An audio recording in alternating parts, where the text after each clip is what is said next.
Before I speak of this tale, I must warn thee of the tears which hath been writ of. Horrors of the flesh, be it mutation or gore, and soul horror follow, as does the depravity of apathy and the deprivations of the wilds on the human body. Hail and well met to the reader of this tale. This venture is titled The Vercinterash Horror, and was transcribed by Calamaragus Tanarshi, he, she. This transcript is written to the best memory and ability of the scribe. To all who read this record, be mindful of the horrors of the flesh in mutagenic, visceral, and soul forms, as well as the depravity of apathy and the deprivations of the wilds upon the human body. Hearken these words and remember them for all those that were, are, and shall be. The following account comes from the Eastern Courtier's venturing party in 4844 AR, as was recounted and collected from the words of the brute human Archivus the Incorruptible, he, him, the stunted human Ragnhild the Decapitator, she, her, and the halfling human Baradash Urafram of the Winding Paths, he, her. From their venture in the year 4811 AR. They were the last three members of the party that had witnessed what is written of in this account. The venturer Palmyra of the 90 Isles and several porters whose names had been forgotten over the years were also present during this time. The town of Vercinterash had finished celebrating the Renewal Holy Day in the spring of 4808 AR. When persons from nearby villages went to investigate, none had returned.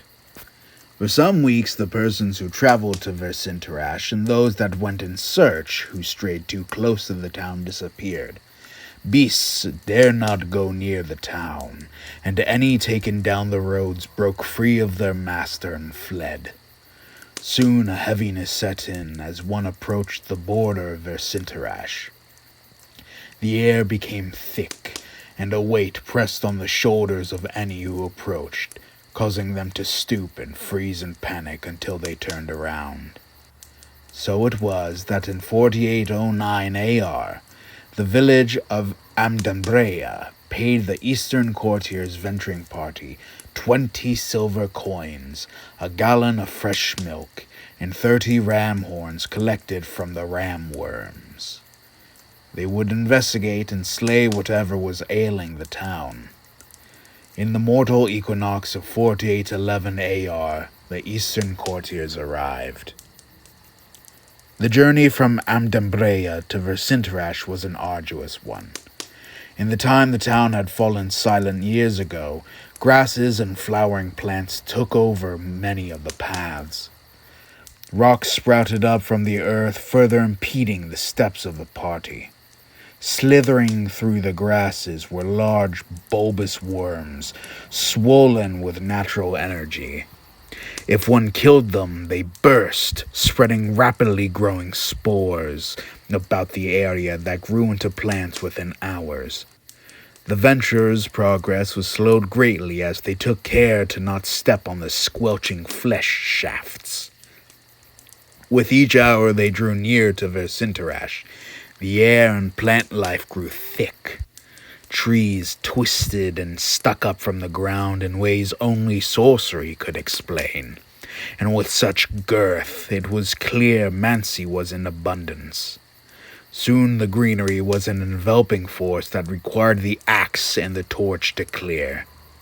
It took an extra week to clear the ever-growing plants from the path and to tear it all up, root and all, so the growing claws of the forest did not slash and grab whatever it could.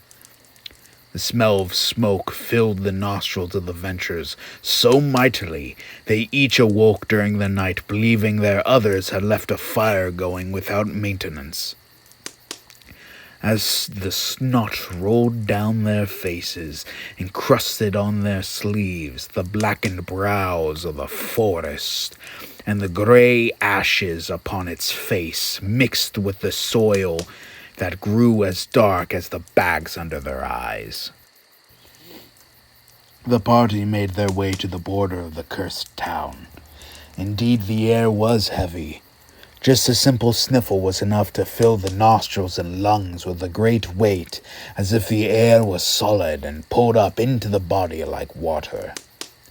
Each exhale was slowed too. The Dacrian sun drawing closer to the world caused the party to sweat and grow languid. The respite they may find under the trees was absent, since they hewed apart every standing root. The earth squelched underneath their feet as plants began growing up to replace that which had been scorched. The intrusion of the Venturers was taken with wrath. Tree limbs grabbed at them and slashed, while prickly thorns wrapped around the Venturers' limbs. A war in miniature played as the warriors cut and burned everything before them. A follower was dragged into the brush by spiked tree branches that slipped into their skin and dug into their flesh. As they screamed in agony while the thorns tore apart meat from the inside out, pulling out chunks like caltrop rope through sausage, the party could do nothing. The Venturers screamed in despair and rage and wildly hacked apart anything green. The ground shook as one amongst them cut open a hole in the ground and plunged a torch into the wound. With a strike from the flat of their sword, the burning stick was forced deeper into the ground. Nature attacked harder, slashing and piercing where it could, and the buzzing of insects filled the still air, heralding the blinding bites to come. Yet the Venturers still gained ground, even when their steeds and pack beasts were devoured whole by the trees. Each member of the party fought with only the weapons in their hands and the equipment in their satchel. They screamed wrathfully and cut and slashed, even when their limbs grew heavy and their minds less coordinated. When at last they entered a clearing of the hollowed-out body of Vercinterash, the Venturers stumbled through the green remains of the town. The branches slithered still, and the leaves falling were like blades. The desiccated and split corpses of mortal and beast were overrun by branches, pulling them into the suffocated soil. The flutter of birds and small verminous beasts replaced what should have been craft and speech. The smell of rot and death was absent, and in its stead was the bright smell of fresh dew in the morning and natural life springing up. The Venturers slowed their pace, yet kept on trudging over the roots while drinking tonics and gnawing at the rough jerky they stowed away. Every house was overrun by trees growing quick enough for the Venturers to see centuries pass in minutes. Leaves sprouted from one another, and flowers budded in an array of colors, the likes of which would have made them a fortune with dyers. The heat of the building forest, its buds waving like banners in the wind, made the Venturers sweat even more and sluggishly slow down to a crawling pace. Each call they made was met with inhuman chirps and squeaks. It was clear no mortal lived in the town anymore. All the trinkets of human life were subsumed and broken, lost to the vines below which stood and grew into trees. Then did the green give way to gold. Standing a dozen feet high were stalks of grain packed tightly together. They glistened in the light of the sun and reflected unnaturally bright yellow hues. To the touch, the stalks were rough like the wheat sown into the earth. When they were pushed aside, they stood straight again like there was not any disturbance. The sight of this abomination was intolerable. The Venturers swung their weapons mightily and hewed paths forward. The maze was nigh endless, and where the blades cut, they began to slowly regrow. Between each swing, there was a moment the stalks moved closer together, as if they desired to be cut. Soon the party reached the heart of the field. Chaff and errant wheat fragments scraped against their exposed skin, fed upon their blood, and began growing in the soil with amber, then golden vividness as the bits fell into the mud. Then it came into view just above the heads of wheat. A smoldering crown of spikes. The crown sat atop a rectangular, featureless face. The brace sat atop a crumbled torso with rickety arms attached only by the thinnest fibers left.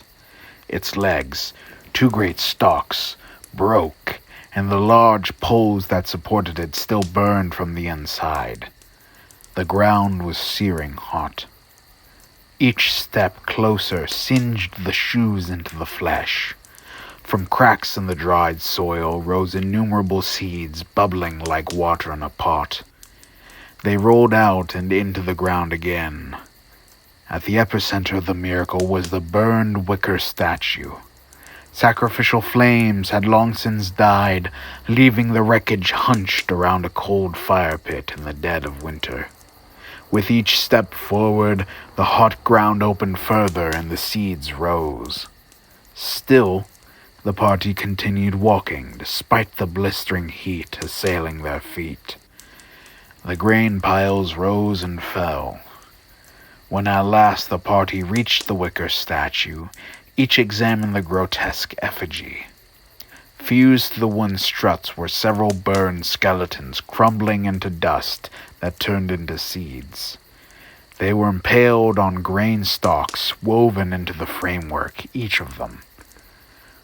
Curled in the center of the mass was a person whose presence was seen only in the ashen silhouette, left where the flame had consumed the whole of their mortal coil. Dust floated in the air like a sculpture. Then the dust started shifting.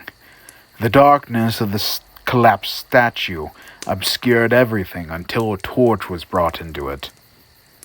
The dust cloud screamed in euphoric bliss at the sight of the flame and gladly grabbed at the light.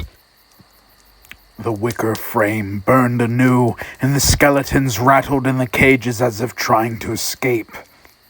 Bones rattled, and jaws clacked in mimicry of speaking.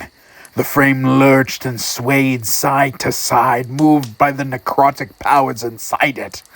The earth split open, and an eruption of grains and seeds clouded the sky and rained like hail.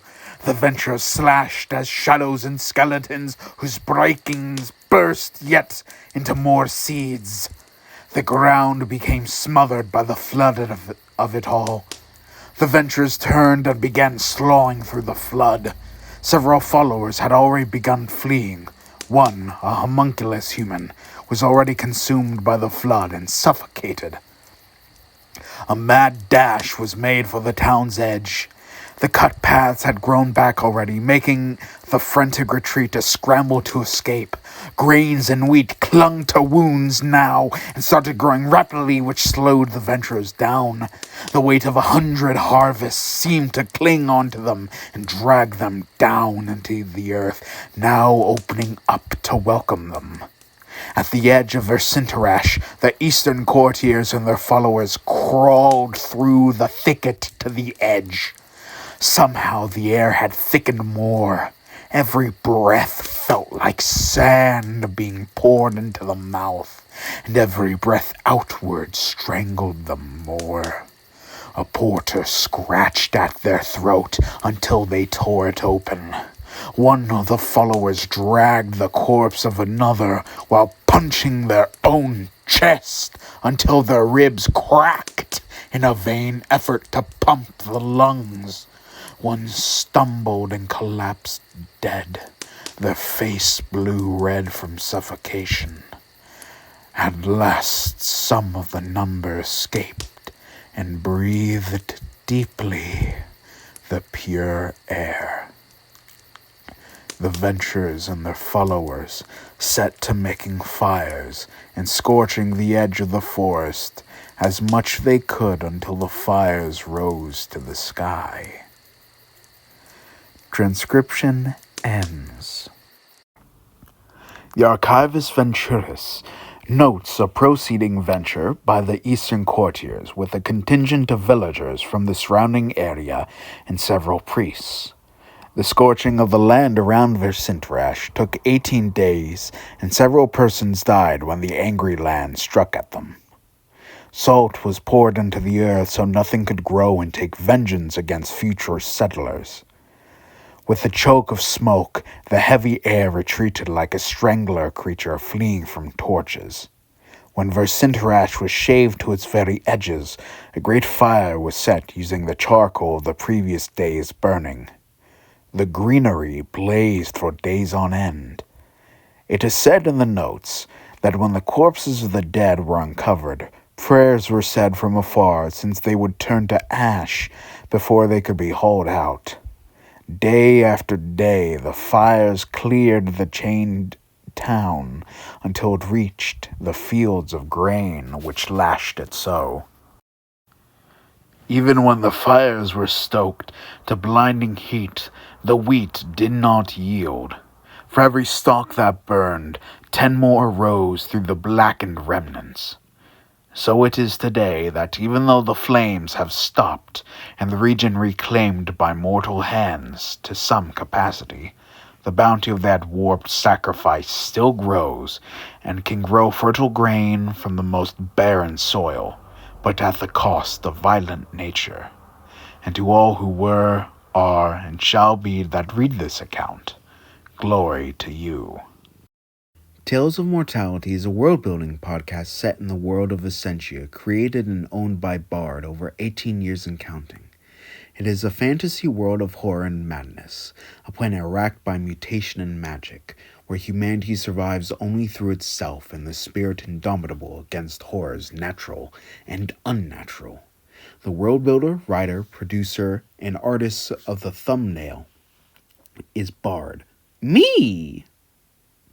Below is a transcription of lore, as well as a link to my Instagram, Bard of the Mad Realm, where I share art related to Asenscia. Thank you all for listening to Tales of Mortality. May chaos reign. Bye-bye.